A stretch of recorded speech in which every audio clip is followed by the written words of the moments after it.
Hello बच्चों, हम लोग अर्थमेटिक का लेवल 1 पढ़ रहे हैं और आज लेवल 1 में हम लोग छठवें टॉपिक पाइप एंड सिस्टर्न के पार्ट 1 पर चर्चा करने वाले हैं। बच्चों, ये पाइप टंकी का जो टॉपिक होता है, ये टॉपिक पूरा का पूरा आपका वर्क एंड टाइम के बेस पर ही बनाया गया है। बस इसमें और वर्क एंड टाइम के टॉपिक में एक छोटा सा ही अंतर आता है। अब वो अंतर क्या है, वो अंतर भी मैं आपको बता देता हूं कि वो अंतर क्या है। जैसे बच्चों, आप लोगों ने वर्क एंड टाइम के टॉपिक में हमसे सीखा कि कोई एक कैंडिडेट होता था, किसी समय में काम करता था, कोई दूसरा कैंडिडेट होता था, किसी समय में काम करता था, ठीक, तीसरा कैंडिडेट भी होता था तो वो भी एक अन्य समय में काम करता था, फिर मिला के काम करते थे, छोड़ छोड़ कर काम करते थे, कोई शुरू करता था फिर छोड़ के चला जाता था, बाद में कोई करता था। तो इस तरीके के प्रश्न बनते थे। लेकिन कभी आपने वर्क एंड टाइम के टॉपिक में ऐसे सवाल नहीं देखे होंगे कि आपको सवाल में इस प्रकार से दिया जाए कि एक आदमी गया काम करने के लिए तो उसने काम किया और दूसरा पीछे से जाके काम को बिगाड़ आया। कभी आपने ऐसा सवाल देखा ही नहीं होगा। लेकिन पाइप टंकी के टॉपिक को जब आप पढ़ेंगे तो आपको ऐसा देखने को मिलेगा कि वहां पर आप देखेंगे प्रश्नों में कि हो सकता है कि एक नल टंकी भर रहा हो सकता है दूसरा भी भर रहा हो सकता है तीसरा नल खाली कर रहा हो सकता है पहला भर रहा हो और दूसरा खाली कर रहा हो। तो उसमें मतलब प्लस और माइनस दोनों प्रतिक्रियाएं आपके पाइप टंकी में शुरू हो जाती हैं, जबकि वर्क एंड टाइम में केवल प्लस वाली ही क्रियाएं आपने देखी हैं। ठीक है बच्चों, तो अब आपको मैं ये टॉपिक शुरू करता हूं। बहुत ध्यान से इस टॉपिक की वीडियो को देखिएगा, बड़े आसानी से आपको सारी चीजें समझ में आ जाएगी। हमारी तरफ से पूरा प्रयास रहेगा कि मैं आपको एक एक सवाल बहुत अच्छे तरीके से समझा दूं। आप भी पूरा प्रयास ये करिएगा कि आपको हर सवाल अच्छे तरीके से समझना है। तो बच्चों, शुरू करते हैं अपने टॉपिक को। हाँ तो बच्चों, अब हम अपने टॉपिक को शुरू करते हैं। देखिएगा, टॉपिक में सबसे पहले दो बेसिक के क्वेश्चन मैंने आपके सामने लिखे हुए, बड़े आसानी से आप इन प्रश्नों को समझ सकते हैं। जरा ध्यान दीजिएगा। जैसा कि यहाँ पर आपको दिया गया है, दो नल ए तथा बी एक टंकी को क्रमशः 12 घंटे और 15 घंटे में भर सकते हैं। यदि दोनों नल एक साथ खोल दिए जाएं तो खाली टंकी को भरने में कितना समय लगेगा। तो देखो बच्चों, कैसे हमें सॉल्व करना है यहाँ पे दोनों प्रश्नों को। सबसे पहले यहाँ पर आप लिख सकते हैं कि ए नल टंकी को भरता है तो 12 घंटे लेता है, और बी नल अगर टंकी को भरता है तो बच्चों यहाँ पर ये 15 घंटे लेता है। अब यहाँ पर आप अपनी मर्जी से जैसे वर्क एंड टाइम में काम मानते थे, वैसे ही पाइप टंकी के टॉपिक में आप क्षमता यहाँ पे टंकी की मानेंगे। तो 12 और 15 का लासा ले लीजिएगा 60। मान लीजिएगा कि 60 लीटर की टंकी है। अच्छा बच्चों, ये बात याद रखना, ये टंकी की वास्तविक क्षमता नहीं होती, ये हम अपने सुविधा के लिए मानते हैं। ठीक है बच्चों। अब ये बताओ, 12 घंटे में अगर 60 लीटर की टंकी भरेगी तो हर घंटे में कितना, 5, और अगर 15 घंटे में 60 लीटर की टंकी भरेगी तो हर घंटे में कितना, 4। अब बताइए, अगर दोनों नल मिलकर भरेंगे तो दोनों नल मिलकर पानी डालेंगे कितना, 9, और टंकी भरनी कितनी है, 60। तो यहाँ पर 60 लीटर की टंकी को 9 के हिसाब से भरोगे तो 60/9। कहने का मतलब अगर काटो तो 3 त्रिका 9, 3 से काटोगे 20 या 60, 20/3 घंटे में टंकी आपकी भर जाएगी। इसको और अच्छे से अगर आप लिखेंगे तो लिख सकते हैं 6 सही 2/3 घंटे में टंकी भरेगी। आप सभी बच्चों को इस प्रश्न का आंसर अच्छे तरीके से समझ में आ गया होगा। अब अगला प्रश्न देखते हैं हम। देखिएगा बच्चों, जब अगला प्रश्न आप देखेंगे तो देखिएगा किस ढंग से आपको दिया गया है। एक नल टंकी को क्रमशः 16 घंटे में भरता है, परंतु टंकी की तली में छेद होने के कारण टंकी 24 घंटे में भरती है। यदि टंकी पूरी भरी हो तो छेद के कारण टंकी कितनी देर में खाली हो जाएगी। देखो बच्चों, इसे कैसे लगाओगे। यहां पे बता रहा है सवाल में कि एक नल टंकी को भरता है 16 घंटे में, लेकिन कह रहा है कि जब टंकी की तली में छेद होता है तो छेद होने के कारण टंकी भरने में 24 घंटे लग जाते हैं। मतलब तुम टंकी में नल खोलो और जैसे टंकी में नीचे उसके छेद हो तो छेद के कारण टंकी अब देर में भरेगी, तो 24 घंटे में टंकी भरी। अब बेटा जी, यहाँ पर आप लोग यहाँ पर सबसे पहले तो टंकी मान लीजिएगा, तो मैं यहाँ पर लासा लेता हूं तो 48 लीटर की टंकी होगी। अब सोचो बच्चों कि अगर 16 घंटे में 48 लीटर की टंकी भरोगे तो इसका मतलब 1 घंटे में नल पानी डालेगा कितना, 3। और अगर 24 घंटे में 48 लीटर की टंकी भरी तो 1 घंटे में टंकी में पानी पहुंचा कितना, 2। अब लॉजिकली आप समझिएगा कि आपके नल के द्वारा टंकी में 3 पानी भरा गया, लेकिन आपकी टंकी में 1 घंटे में पानी 2 पहुंचा। तो नल ने तो 3 पानी डाला लेकिन 2 पहुंचा, इसका मतलब कितना पानी बेटा बह गया, तो कितना बह गया, 1 पानी आपके छेद के द्वारा यहां पर टंकी से बह जाता है। अब समझने वाली बात यह है कि पूछा गया है छेद के कारण कितनी देर में टंकी खाली हो जाएगी। अगर भैया छेद के द्वारा टंकी को खाली किया जाएगा तो हर घंटे में 1 खाली होगी, तो इस हिसाब से हमारी टंकी को खाली होने में लगेंगे कितने घंटे, 48 घंटे। बहुत अच्छे तरीके से आपको दोनों कॉन्सेप्ट क्लियर हो गए होंगे। दोनों ही प्रश्नों को अच्छे तरीके से नोट कर लीजिएगा, कहीं कोई डाउट नहीं हुआ होगा। बिल्कुल वर्क एंड टाइम के कॉन्सेप्ट के बेस पर ये प्रश्न बनाए जाते हैं, आसानी से आपको समझ गए होंगे। ठीक है, तो अब अगले प्रश्नों पर चर्चा करते हैं। हाँ तो बच्चों, अब अगले 2 प्रश्न जरा देखिएगा। ये प्रश्न तो मैंने आपको ठीक पिछले कॉन्सेप्ट पे बेस बना के दिया हुआ है, जरा देखिएगा कैसे लगाएंगे। लिखा है एक नल टंकी को 8 घंटे में भर देता है। आप यहां पर लिखेंगे कि नल टंकी को 8 घंटे में भर देता है। लिखा है लेकिन छेद होने के कारण 2 घंटे अधिक लगते हैं। अब ये देखो मैंने थोड़ा सा बदलाव किया है, छेद होने के कारण टंकी भरने में 2 घंटे अधिक लगते हैं। मतलब समझिएगा, नल जब भरता था तो 8 घंटे लगते थे, लेकिन जब टंकी में छेद है तो 2 घंटे ज्यादा लगने का मतलब टंकी भरने में लगे 10 घंटे।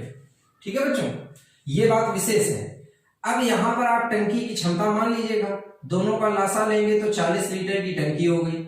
8 के हिसाब से 8 पंचे 40, 10 के हिसाब से 10 चौको 40। अब सोचो, आपने नल के द्वारा देखा कि 5 पानी डाला, लेकिन टंकी में तो भैया 4 पानी पहुंचा। अब सोचने वाली बात है बेटा कि आपने 5 पानी डाला, लेकिन अगर टंकी में 4 पानी पहुंचा है तो कितना पानी बह गया, तो 1 पानी छेद के द्वारा बह गया।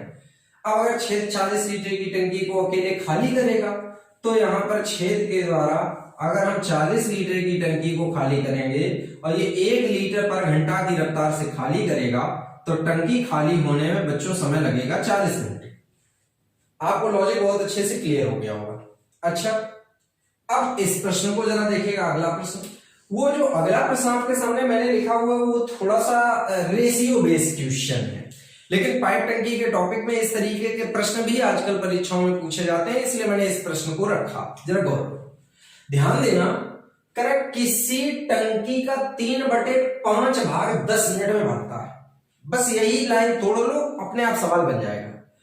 टंकी का 3/5 भाग भरता है, मतलब बेटा याद रखना है 5 में से 3। अब सुनो, एक बात बताओ, 5 में से 3 टंकी यहां भरी तो अभी कितनी भरनी है, 2, क्योंकि उसने कहा शेष भाग भरने में कितना समय लगेगा। तो ये बताओ बच्चों, 3 भाग को भरने में कितने मिनट लगे, 10 मिनट। तो 2 भाग को भरने में लगेंगे क्या मिनट, t मिनट। यहां पर आप t की वैल्यू निकालेंगे तो सॉल्व करिएगा, 10 दूनी 20/3, इसका मतलब आंसर आ गया 6 सही 2/3 मिनट में शेष भाग टंकी का भर जाएगा। तरीका बच्चों क्लियर हो गया होगा। देखिएगा, एक बात फिर से समझ लीजिएगा, इन्होंने कहा है 3/5 भाग, मैंने कहा 5 में से 3, तो 5 में से 3 इधर भरा तो शेष कितना बचा, 2। ठीक, 3 भाग भरने में 10 मिनट, तो 2 भाग भरने में कितने, t मिनट। और यहाँ पे मैंने आपको t की वैल्यू निकाली। अच्छी तरीके से दोनों प्रश्न आपको समझ में आ गए होंगे। आप दोनों प्रश्नों को नोट कर सकते हैं और विशेषता इस प्रश्न को जरूर समझ लीजिएगा, क्योंकि ये थोड़ा सा नया प्रश्न है आपके लिए। ठीक है, अब मैं आपको अगले प्रश्नों के बारे में बताता हूँ। हाँ तो बच्चों, अब देखिएगा, मैंने आपके सामने 2 कॉन्सेप्ट और लिखे हुए हैं, इन दोनों को बड़े अच्छे तरीके से समझ लीजिएगा कि इस तरीके के प्रश्न अगर आपके परीक्षा में आ जाएंगे तो आपको किस तरीके से करने हैं। सबसे पहले मैं आपको एक छोटी सी बात समझाना चाहूंगा, बहुत ध्यान पूर्वक मेरी बात को समझना। और जो मैं ये बात बताने वाला हूं, ये पाइप टंकी के सभी प्रश्नों में आपको नहीं लगाना है जाके, ये कुछ चुनिंदा प्रश्नों के लिए ही कॉन्सेप्ट बनाया गया है। जरा ध्यान दीजिएगा।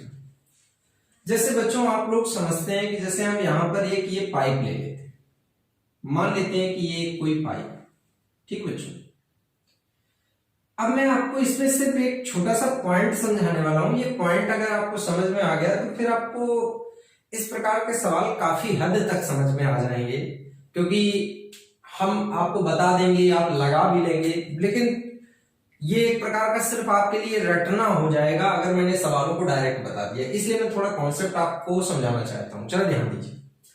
जैसे बच्चों कोई पाइप होता है और किसी पाइप में एक निश्चित दर से पानी का प्रवाह किया जाता है, ठीक। तो जो पाइप से बहने वाले पानी की मात्रा होती है वो उस पाइप के व्यास के वर्ग के समानुपाती होती है। अब ये लाइन जब मैं बोलता हूं तो ये लाइन आपको बिल्कुल पूरी तरीके से ऐसा लगता है कि जैसे समझ ही नहीं आई, बिल्कुल ये लाइन आपके लिए बेकार हो गई। अब मैं उस लाइन को एक्सप्लेन करता हूं, जरा ध्यान दीजिए। कहने का मतलब ये कहना चाहते हैं कि जो इस पाइप से पानी निकलेगा वो डिपेंड करेगा इसके पाइप के मोहरे पर। जितना बड़ा इसका मुंह होगा उतना ज्यादा पानी निकलेगा। ये तो आप भी बहुत अच्छे तरीके से समझ में आ रहा होगा कि जितना मोटा पाइप होगा, मतलब बड़े मुंह वाला पाइप होगा, उससे पानी ज्यादा निकलेगा, छोटे मुंह वाले पाइप से पानी कम निकलेगा, ठीक। अब मेरी अगली बात को यहां पे समझिए। एक बात बताओ बच्चों, जो पाइप से पानी निकलता है वो पाइप के मुंह से निकलता है। अब पाइप का मुंह जरा आपके सामने में बनाता हूं। पाइप का मुंह जो होता है, किसी भी पाइप का मुंह अगर आप देखेंगे तो पाइप का मुंह होता है बच्चों वृत्ताकार। मेरी बात को समझिएगा, पाइप का मुंह होता है बच्चों वृत्ताकार। अच्छा एक बात समझिएगा, आप लोग इतना तो समझ ही रहे होंगे कि पानी इसी हिस्से से निकलेगा, जो ये हिस्सा है, इसी हिस्से से तो पानी निकलेगा। और ये इस मुंह का क्या है? क्षेत्रफल। मेरी बात समझिएगा, ये इस पाइप के मुंह का क्या है? क्षेत्रफल। तो ये बताओ, पानी पाइप के मुंह के क्षेत्रफल पर डिपेंड करेगा। किसी पाइप से निकलने वाला पानी उस पाइप के मुंह के क्षेत्रफल पर डिपेंड करेगा। और बच्चों एक बात बताओ, इसके मुंह का क्षेत्रफल क्या होता है? Pi R square. R square, R square मतलब त्रिज्या का स्क्वायर। मेरी बात समझ गए? तो किसी पाइप से बहने वाले पानी की जो मात्रा होती है वो उसके क्षेत्रफल पर निर्भर करती है और क्षेत्रफल त्रिज्या के वर्ग पर निर्भर करता है। मेरी बात समझ गए? अब यहां पर सवालों में एक और कंफ्यूजन दिया जाता है। मेरी बात को बहुत गहनता से समझिएगा, तभी चीजें समझ आएंगी। मतलब दूसरा कंफ्यूजन क्या दिया जाता है कि जैसे मैंने दोनों कंफ्यूजन आपके सामने लिखे हैं। इस सवाल में मैंने आपके सामने व्यास लिखा है और इस सवाल में मैंने आपके सामने त्रिज्या लिखा हुआ है। तो मैं एक बात और आपको स्पष्ट कर देना चाहता हूं। फिलहाल यहां पर आप इस बात को ऐसे ही समझ लीजिएगा, जब आप मुझसे मेंसुरेशन पढ़ेंगे तो ये बात आपको बहुत अच्छे से समझाऊंगा। फिलहाल इस बात को ऐसे ही समझ लीजिएगा कि चाहे वो त्रिज्या बोले चाहे व्यास बोले, आपको सेम कंडीशन फॉलो करनी। चाहे त्रिज्या बोले चाहे व्यास बोले, आपको हर सवाल में सेम कंडीशन फॉलो करनी। अब मैं बच्चों आपको इन दोनों सवालों को समझाता हूं। आप सभी लोग ध्यानपूर्वक इन सवालों को समझिए ताकि आपको अच्छी तरीके से ये सवाल समझ में आ जाए। तो देखिएगा बच्चों, हम आपको पहला सवाल बताते हैं, जरा ध्यान दीजिएगा। सबसे पहले यहां पर कह रहा है एक नल टंकी को 40 मिनट में भर सकता है, किंतु 2 गुना व्यास वाले नल द्वारा इसी टंकी को भरा जाए तो टंकी भरने में कितना समय लगेगा? तो बच्चों यहां पर सबसे पहले तो 2 पाइप बना लीजिएगा, ठीक। 2 पाइप हमने बना लिए। इसका अगर हम व्यास लिखेंगे तो इसका व्यास 1 और इसका व्यास 2। मेरी बात समझिए। अब यहां पर मैं आपको इसके मोहरे की क्षमता लिखूंगा, ठीक। यहां पर मोहरे का क्षेत्रफल, मुख का क्षेत्रफल। तो बच्चों जब आप मुख का क्षेत्रफल लिखोगे तो इसका क्षेत्रफल 1 का वर्ग 1 और इसका क्षेत्रफल 2 का वर्ग 4। मतलब इस पाइप का एरिया 1 है, इस पाइप का एरिया 4 है। अब समझिएगा बच्चों, अगर आप एक एरिया वाले नल से, मतलब एक एरिया वाले नल के द्वारा टंकी को भरते हैं तो 40 मिनट लगते हैं, तो 1 गुणा 40। और जब 4 एरिया वाले नल द्वारा टंकी को भरेंगे 4 एरिया वाले नल द्वारा टंकी को भरेंगे तो समय आपको लगेगा कितना, टी। तो यहाँ पर बच्चों टी की वैल्यू कितनी आ गई, 10 मिनट। इस तरीके से आपका आंसर हो जाएगा। आपको अच्छी तरीके से लॉजिक क्लियर हो गया होगा। अगला प्रश्न मैं समझाता हूं, जरा ध्यान दीजिएगा। यहाँ पर 2 पाइप फिर से बना लीजिएगा, पहला और दूसरा। यहाँ पर बता रहा है, जरा गौर करिएगा थोड़ा, कि यहाँ पर त्रिज्या तिगुनी है। मतलब अगर हम यहाँ पर लिखें तो यहाँ पर त्रिज्या हम लिख सकते हैं इसकी 1 और इसकी 3। तो मतलब मुख का क्षेत्रफल अगर लिखेंगे तो इसका क्षेत्रफल 1 और इसका क्षेत्रफल 9। लेकिन थोड़ा सा इस सवाल में विशेषता समझिएगा। कराया कि एक नल टंकी को 30 मिनट में भर सकता है, तो एक क्षेत्रफल 30 मिनट, ठीक। लेकिन कह रहा है किंतु इसके साथ 3 गुना त्रिज्या वाला नल भी खोल दिया जाए। मतलब अब दोनों नल खोल दिए जाए। तो बच्चों जब ये बताओ, जब दोनों नल खोल दोगे तो दोनों नलों का कुल क्षेत्रफल कितना, 10, और टाइम कितना लगेगा, टी। तो यहाँ पर बच्चों टी की वैल्यू आपकी कितनी मिनट आई, 3 मिनट। 3 मिनट बाद ये टंकी आपकी इन दोनों नलों द्वारा भर जाएगी। बच्चों इन दोनों प्रश्नों को बहुत अच्छे तरीके से तैयार कर लीजिएगा। यहाँ पर मैंने दोनों को इसलिए जोड़ा क्योंकि यहाँ पर देखिएगा क्या लिखा है, किंतु यदि इसके साथ 3 गुना त्रिज्या वाला नल भी खोल दे, मतलब दोनों नल एक साथ खोले गए। ये प्रश्न बहुत अच्छे तरीके से नोट कर लीजिएगा, समझ लीजिएगा, ये बहुत इंपॉर्टेंट सवाल है आपके लिए, ठीक है बच्चों। अब मैं आपको अगले प्रश्नों के बारे में बताता हूं। हाँ बच्चों, अब देखिएगा अगले 2 प्रश्न देखिएगा, ये बेहद आसान दोनों प्रश्न होते हैं। किस तरीके से ये किए जाएंगे जरा आपको समझा देता हूं, जरा ध्यान दीजिएगा। यहाँ पर क्या है, बाल्टी पी की धारिता बाल्टी की भी धारिता से 3 गुनी है। आप इसको अपने मन में ऐसे एक्सप्लेन कर सकते हो कि ये 3 लीटर की बाल्टी है और ये 1 लीटर की बाल्टी है, ठीक। अब कह रहा है कि एक खाली टंकी भरने के लिए पी के 60 फेरे लगते हैं। मतलब 3 लीटर वाली बाल्टी को 60 बार आप जब किसी टंकी में डालो तब टंकी भरेगी, ठीक। आप चाहो तो गुणा कर सकते हो, 60 त्रिका 180, लेकिन कोई आवश्यकता नहीं, आपको सवाल लगाना है। अब कह रहा है दोनों बाल्टी साथ साथ ले ले। तो भाई जब दोनों बाल्टी साथ साथ लोगे तो हर फेरे में कै लीटर डालोगे, 4 लीटर डालोगे।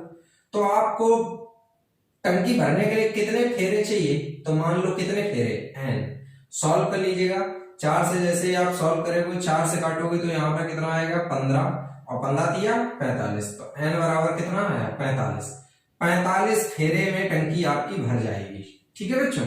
अच्छी तरीके से आपको सवाल समझ में आ गया होगा किस तरीके से सवाल करना है, ठीक।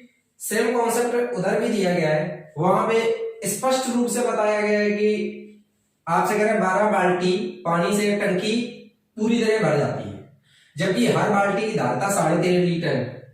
और कह रहे 9 लीटर वाली कितनी बाल्टियों से टंकी भरेगी। तो सुनो, 13.5 लीटर वाली आप 12 बाल्टी डालते हो तब टंकी भरती है। तो 9 लीटर वाली आप n बाल्टी पानी डालो टंकी भर जाएगी। सॉल्व कर लो। यहाँ पर 9 से अगर सिंप्लीफाई करो, पॉइंट हटा सकते हो, यहाँ पे 0 भी ला सकते हो। 9 से काटोगे तो ये 15 बार कट जाएगा, 15 × 135 होता है, ठीक। 5 दूनी 10, 5 तिया 15, 2 से काटो 6, तो 6 तिया 18। तो इसका मतलब आपको 9 लीटर वाली कितनी बाल्टी पानी डालना पड़ेगा, 18 बाल्टी पानी डालना पड़ेगा और टंकी आपकी भर जाएगी। लॉजिक आप लोगों को अच्छी तरीके से क्लियर हो गया होगा, ठीक। ये बहुत ही आसान दोनों प्रश्न थे, बड़े आसानी से आपको दोनों ही प्रश्न समझ में आ गए होंगे। दोनों प्रश्न आप नोट कर लीजिएगा। अब अगले प्रश्न में आपको बताता हूं। हाँ तो बच्चों, अब हम एक नए प्रश्न से मुलाकात करते हैं। जरा इस प्रश्न को समझिएगा कि इस ढंग के प्रश्न अगर हमारी परीक्षा में आए तो हम कैसे करेंगे। देखिएगा, इस प्रश्न में 2 हिस्से होते हैं। एक हिस्सा बिल्कुल हम अलग सॉल्व करते हैं, वो हिस्सा कैसे सॉल्व करते हैं अभी मैं आपको समझाऊंगा, जरा गौर करिएगा। इन्होंने कहा एक नल टंकी को 8 घंटे में भर सकता है, किंतु टंकी में एक निकासी नल भी लगा हुआ है जो 6 लीटर प्रति मिनट की दर से पानी बाहर फेंकता है। यदि पहले नल के साथ निकासी नल भी खुला छूट जाए तो टंकी भरने में 12 घंटे लगते हैं, ठीक। टंकी की धारिता ज्ञात करो। तो देखिएगा, सबसे पहले तो हम आपको 2 बातें समझाएंगे। आपको ये जो स्टेटमेंट दिया गया है, इस स्टेटमेंट को तो आप बिल्कुल आप अभी अपने दिमाग से हटा दीजिएगा। किसी भी सवाल में ये वाला स्टेटमेंट सबसे लास्ट में यूज करना है। अब सवाल आपका केवल इतना बचा, एक नल टंकी को 8 घंटे में भर सकता है, किंतु टंकी में एक निकासी नल भी लगा हुआ है। यदि पहले नल के साथ निकासी नल भी खुला जाए, छूट जाए, तो टंकी 12 घंटे में मतलब भर जाती है। ठीक, पहले तो केवल इतने सवाल को लगाइएगा। तो देखिएगा, अगर हम देखेंगे तो नल टंकी को 8 घंटे में भरता है, लेकिन अगर नल के साथ निकासी नल भी हम खोल दें तो 12 घंटे लगते हैं। यहां पे हमने 24 लीटर कैपेसिटी टंकी की मान ली। 8 घंटे में 24 तो हर घंटे में 3, 12 घंटे में 24 तो हर घंटे में 2। ये बताओ, पहला नल 3 पानी डाल रहा था, लेकिन अब 2 ही पानी पहुंच रहा है, तो कितना निकासी से निकल रहा है? तो 1 पानी निकल रहा है। तो अगर सिर्फ निकासी नल के द्वारा हम टंकी को यहां पर खाली करें तो 24 लीटर की टंकी 1 के हिसाब से खाली होने में 24 घंटे लेगी। ये पहली बात आपको क्लियर हो जानी चाहिए कि टंकी हमारी 24 घंटे में खाली हो जाएगी। ठीक, अब इस स्टेटमेंट का इस्तेमाल करो। निकासी नल 6 लीटर प्रति मिनट की दर से पानी बाहर फेंकता है। कहने का मतलब, अगर हम निकासी नल के बारे में सिर्फ चर्चा करें तो निकासी नल की चर्चा यह है कि 1 मिनट में 6 लीटर पानी निकालेगा, और निकासी नल बेटा टंकी को 24 घंटे में खाली कर सकता है। ये बताओ बच्चों, 24 घंटे में अगर खाली कर सकता है तो 24 घंटे को अगर हम मिनट में कन्वर्ट कर लें तो 24 छिक्का 144, मतलब 1440 मिनट में बच्चों ये टंकी को खाली कर सकता है। 24 घंटे मतलब 1440 मिनट में टंकी को क्या कर सकता है? खाली कर सकता है। और निकासी नल 1 मिनट में खाली कितना करता है बच्चों?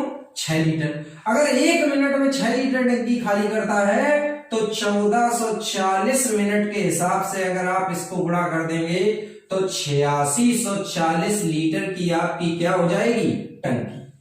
आप सभी बच्चों को ये लॉजिक बहुत अच्छे तरीके से क्लियर हो गया होगा। मैं आपसे हमेशा एक बात सजेस्ट करूंगा, अगर कभी भी आपको टंकी का आयतन निकालने संबंधी प्रश्न दिए जाएं तो ये जो पाइप के पानी निकालने की स्पीड दी जाती है, इस स्पीड का सबसे लास्ट में आप इस्तेमाल करेंगे, आप कभी सवाल में परेशान नहीं होंगे। सभी बच्चों को ये कॉन्सेप्ट क्लियर हो गया होगा। आप सभी लोग इस प्रश्न को नोट भी कर सकते हैं, अच्छी तरीके से नोट कर लीजिएगा। अब मैं आपको अगला प्रश्न बताता हूं, ठीक है बच्चों? हाँ तो बच्चों, अब देखिएगा अगला प्रश्न, जरा ध्यान दीजिएगा। आपसे कह रहा है 2 नल ए और बी किसी हौज को 30 मिनट और 40 मिनट में भर सकते हैं। तीसरा नल सी उस हौज को 50 लीटर पर मिनट की दर से पानी बाहर निकालता है। तीनों नल एक साथ खोल दिए जाए तो हौज 1 घंटे में भर जाए, तो हौज में कितना पानी आता है? मैंने आपको बताया कि आपको इस स्टेटमेंट का इस्तेमाल सबसे लास्ट में करना है। तो पहले आप ए को देखिएगा, ए 30 मिनट में हौज को भरता है, बी 40 मिनट में हौज को भरता है, और तीनों नल मतलब ए प्लस बी प्लस सी अगर तीनों खोल दिए जाए तो हौज 60 मिनट में भरता है। 1 घंटे को भैया क्या बोलते हैं? 60 मिनट बोलते हैं। अब यहां पर आप तीनों की का अगर एलसीएम लेंगे तो 120 एलसीएम आ गया। 3 के हिसाब से 4, 4 के हिसाब से 3, 6 के हिसाब से 2। अब जरा गौर करिएगा, अगर आप यहां पे गौर करेंगे तो ये 4 पानी डालता है, ये 3 पानी डालता है, मतलब ये दोनों नल आप देखेंगे तो 7 पानी डाल रहे हैं, लेकिन बच्चों टंकी में पानी पहुंचा तो सिर्फ 2।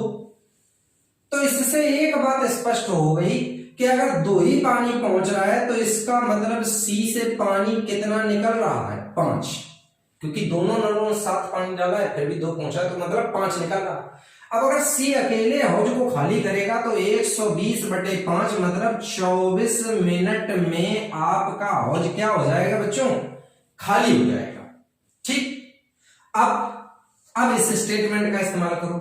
सी हौज से 50 लीटर पर मिनट पानी निकालता है, मतलब सी 1 मिनट में 50 लीटर पानी निकालता है, और सी चला कितने देर? 24 मिनट। अगर 24 मिनट सी को हम चला दें तो हौज खाली हो जाएगा, तो 24 × 50 मतलब यहां पर 1200 लीटर। तो यहाँ पर बच्चों इस हौज की क्षमता कितने लीटर आ गई? 1200 लीटर। आपको अच्छी तरीके से ये प्रश्न भी क्लियर हो गया होगा, अच्छी तरीके से समझ लीजिएगा। सिर्फ मैं बार बार एक ही बात बोलूंगा, जो ये स्पीड दी जाती है इसका इस्तेमाल सबसे लास्ट में करना है, और कभी आपका बच्चों प्रश्न गलत नहीं होगा। आप इस प्रश्न को नोट कर सकते हैं, ठीक है। अब देखते हैं अगला प्रश्न समझाता हूं।